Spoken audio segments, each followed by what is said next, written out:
Hello, friend. You are listening to the Bible Tract Echoes radio broadcast, and I am so thankful that you are. My name is Mike McCurry, and it's my privilege to be speaking to you today. We have a little bit of a first today, kind of a week of firsts. We are going to jump back in time, all the way to 1979, and this will be the first time that we are doing a video version of this broadcast at the same time that many of our listeners will be hearing a message from Dr. Paul Levin. All of you actually will be able to hear this message, but some of you are watching this broadcast on YouTube and on Facebook. You can just search for Bible Tract Echoes and find this particular broadcast. I'm so thankful for the many radio listeners. This program plays on over 100 different stations nationwide. I'm so very thankful for each and every one of you. Many of you habitually listen to this broadcast in the archived podcast version on demand. For all of you that are watching or listening right now, thank you so very much for being a part of our ministry and for partnering with us, even just for these few moments of investment today. Greatly appreciate your time. I mentioned that we are going to be hearing from our founder, Dr. Paul Levin. Many of you may be familiar, but let me give you a brief introduction. Dr. Paul was a committed Christian. He was a fiery preacher, a jovial guy, a funny guy, to be honest with you, a good singer. But he was also very smart. I say was in the past tense because unfortunately our founder, Dr. Paul, he passed away in 1996, but many of his messages live on, and today is no exception. From 1979, we get to hear a message titled Peter. Speaking of the Apostle Peter, the disciple Peter, but Peter in the sifter. And Dr. Paul is going to give you a little bit more of an introduction. It's a well thought out message this week that really should and could apply to each and every one of us. Here's the thought, here's the theme I want you to grab onto for the next few moments. We need to separate the junk from the genuine. Separate the junk from the genuine. I'll come back with just a few short closing words at the conclusion of today's broadcast. Listen to Dr. Paul Levin from 1979 speak to us about Peter in the sifter. Open your Bibles, please, to Luke. Luke chapter 22. The way you find Luke is you find the book of Jude. Then you go to your left. Keep going to your left, you'll come to Luke after a while. That's the easy way. Okay. The book of Luke. Matthew, Mark, Luke, chapter 22. I'm bringing this little study today by request. And I announced it yesterday so that if any of you heard it before and you didn't want to come, you could have stayed away. So I tried to be nice about it. But anyway, here it is again. It may be that if you were here before when I used it, you've forgotten it, which I hope you did. All right.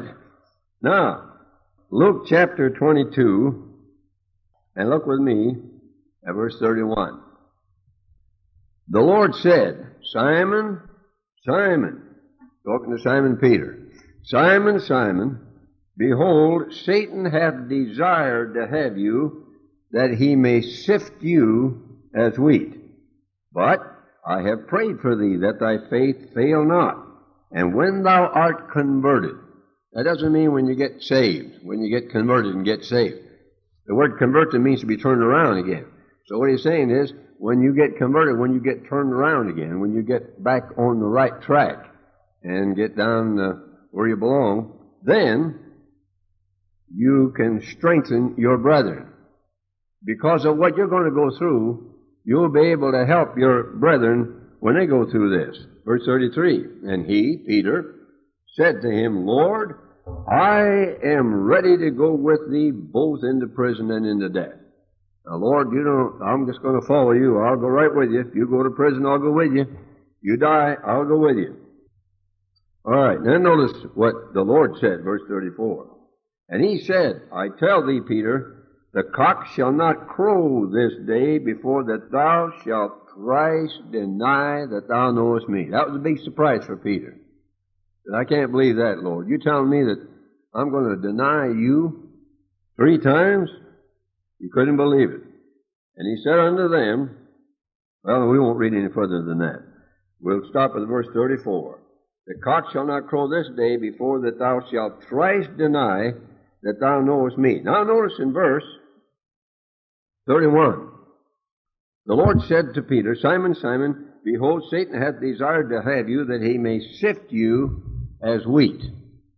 They had 2 different methods of separating the wheat from the chaff. I'm going to go kind of slow so we don't miss any of this. You got to hang on to this all one thought here, or you'll lose the whole business. They had 2 methods of separating the wheat from the chaff. One of these was by winnowing. Now, winnowing was a process by which they would get rid of the chaff. And then they had the wheat left in their hands or sifter or whatever they had it.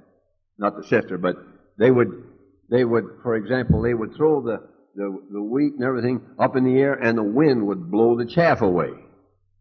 And then when the wind would blow the chaff away, you just had the wheat left. So winnowing got rid of the chaff, and all you had left was the wheat. Now sifting was just the opposite. Sifting was also a method of separating the wheat from the chaff, but in sifting, you would get rid of the wheat and just have the chaff left. In other words, they put the wheat in. They put this in a sifter, and the wheat would go through. The wheat would go through the sifter, and then it had the chaff left in it. You still with me? Let me run this through again, so you get this now. There are 2 ways to separate the wheat from the chaff. One was by winnowing. Winnowing got rid of the chaff, and you had the wheat left. But in sifting, you got rid of the wheat, and you had the chaff left. Now notice, the Lord didn't say to Peter, Satan hath desired to have you, that he may winnow you as wheat. See, the Bible's so accurate.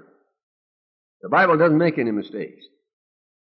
And notice now, he said, the devil wants you, Peter, but he wants you. He doesn't want to winnow you. The devil doesn't want to get rid of the chaff in your life so people see the wheat. No, the devil wants to put you in the sifter. And the devil wants to put you through a process by which all the people will see in your life is the chaff. He wants to get rid of the wheat so they can see the chaff. You see, all of us have chaff in our life, just like Peter did. And we've got to get rid of the chaff so that we have just the wheat left. The Lord has to separate the junk from the genuine. There's some genuine in us, but there's a lot of junk. So the Lord has to separate the junk from the genuine and the wheat from the chaff. And He can do it 2 ways. He can do it by winnowing, or if that doesn't work, then He can allow the devil to do it by sifting. The Lord does the winnowing. The Lord puts you through a process by which, when He gets through it with you and with me, people see the wheat. They see what's real. They see what's genuine. They see what's good. But if that doesn't work, if we don't let the Lord winnow us to get rid of the chaff out of our lives so people see the wheat, then He will allow the devil to sift us. And when the devil sifts us, then we fail and we fall, and then people look at us and they see the chaff. Now that's what the devil wanted to do with Peter, see? Okay, so the easy way to get the wheat separated from the chaff is the winnowing. And that's what we ought to learn this morning. We ought to learn enough to let the Lord winnow us and let the Lord separate the wheat from the chaff that's in our life. Now, I don't know if you've got any chaff in your life, but I've always had a lot in mine. Peter had a lot of chaff in his life, and he didn't realize it. When Peter said, when he was very proud and boastful, and he said, there's no chaff in my life. See? Yes, there was, or he wouldn't even said that. The fact that he said it showed that there was chaff in his life. Okay. So, now, let's get the picture. Simon, Satan had desired to have you that he may sift you as wheat. He's going to put you through a process where you're going to fall, you're going to fail, just like the wheat goes through the sifter and falls. you're going to fall, you're going to sin, you're going to do wrong. And when people look at you, they're not going to see any wheat in your life. They're not going to see what's real and genuine and good. They're going to see the chaff and the no good part of you. And then he said, now, Peter, he said, I've prayed for you. I've already prayed for you that your faith fail not. Okay, now let's get the overall picture. The devil comes to the Lord one day and he says, hey, this man Peter who's following you around.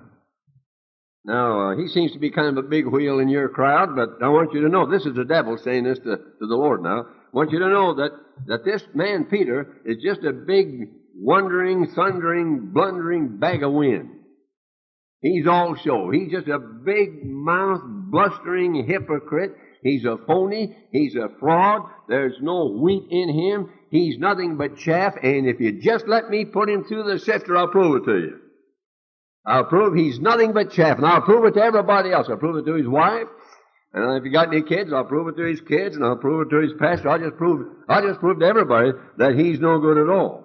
Now, the Lord thought this over, and the Lord said to himself, now, it is true that there's a lot of chaff in Peter's life. He's proud. He's arrogant. He thinks he's really somebody. You know, he's got the chaff in his life. And a lot of folks have the chaff, you know. Like the fellow that says you ought to read my tremendous book on humility. It's the greatest book on humility that's ever been written. Let's be honest, friend. Sometimes we, and I'm not just talking to you, I'm saying we, me included, a lot of times we have a good amount of chaff in our lives. A lot of chaff that we need to get rid of. Well, friend, let me counsel you, number one, to get rid of that chaff, but number two, consider sticking around this entire week as we continue this message from Dr. Paul Levin titled, Peter in the Sifter. He's going to tell us how and why we should get rid of that chaff. I want to thank you so much for listening today. Thank you for lending your ear to our founder. Even though he's long been in heaven, I'm thankful for the powerful and truthful words he gave us today and will continue to all this week. My prayer from our ministry and our team here at Bible Tracts Incorporated is that you have a great day for His glory. Join us every day this week. God bless.